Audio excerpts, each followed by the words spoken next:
Howrah new দিল্লির রাজধানী চেপে আমার বরের কাছে রওনা দিয়েছিলাম এবারে গরমের ছুটিতে। ও আমাদের নিতে আসতে পারবে না, আমার জামাইবাবু স্টেশনে আসবেন। পৌঁছে একবেলা আমরা দিদির বাড়িতে থাকবো, ও আমাদের রাতে দিদির বাড়ির থেকে নিজের ফ্ল্যাটে নিয়ে যাবে। এই প্ল্যানে গত 22 তারিখ রাতে আমরা 4 জন আর সাথে আমাদের মা বাবাকে নিয়ে আমরা রওনা দিয়েছিলাম। মা বাবার হয়তো এই শেষবারের মতন দিদির বাড়িতে ঘোরার সুযোগ পাবে। বরের ফ্ল্যাটে এসেই সকাল সকাল আমরা রওনা দিয়েছিলাম কাসৌলি আর চাইলের উদ্দেশ্যে কালকা মেলে। ট্রেন একদম রাইট টাইমে। কালকা থেকে গাড়ি ভাড়া করে পাহাড়ি রাস্তায় এগিয়ে চলা কাসৌলির দিকে। আগামী 2 দিন আমরা ওখানে থাকবো, তারপর যাব চাইল। এই জার্নির সবচেয়ে চিন্তার দিক একটাই, সেটা হলো পুশুর ভমিটিং হ্যাবিট। নানাভাবে না ওকে আমরা ভুলিয়ে রেখেছি। বাইরে মনোমুগ্ধকর সবুজ পাহাড়, না শীত না গরম এমন আবহাওয়া, আর সাথে প্রিয়জনরা। আমার আর কি চাই। আমরা প্রতি বছর চেষ্টা করি অ্যানিভার্সারিটা ঘুরে কাটাতে। এই ট্রিপ কিন্তু সেই উদ্দেশ্যেই। পৌঁছে গেলাম ব্লসম রিসর্টে। আগামী 2 দিন এখানেই কাটাবো।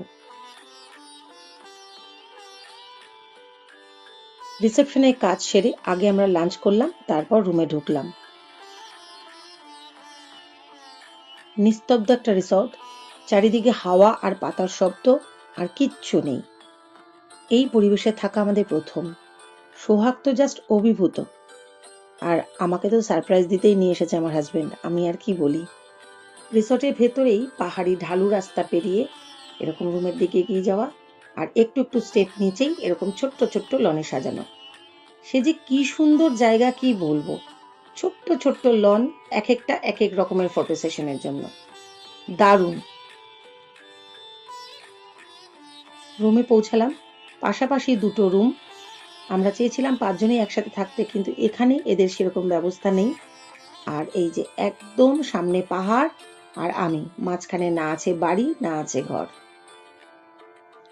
আমরা যে টাকায় এই রুমটা নিয়েছিলাম বা এই রিসর্টটা বুক করেছিলাম, তার থেকে অনেক কম টাকায় আরো অনেক ভালো আমরা রিসর্ট বুক করতে পারতাম। কিন্তু সেই সব রিসর্টে সুইমিং পুল নেই। আর ওদের পাপা এবার ওদের কথা দিয়েছে যে রিসর্টে সুইমিং পুল থাকবে, মানে পাহাড়ে সুইমিং পুল তো এর আগে ওরা কখনো দেখেনি। তাই ওদের কি বলবো, উৎসাহই আলাদা। সবচেয়ে বেশি উৎসাহ আমার ছোট মেয়ে ফাগুনের।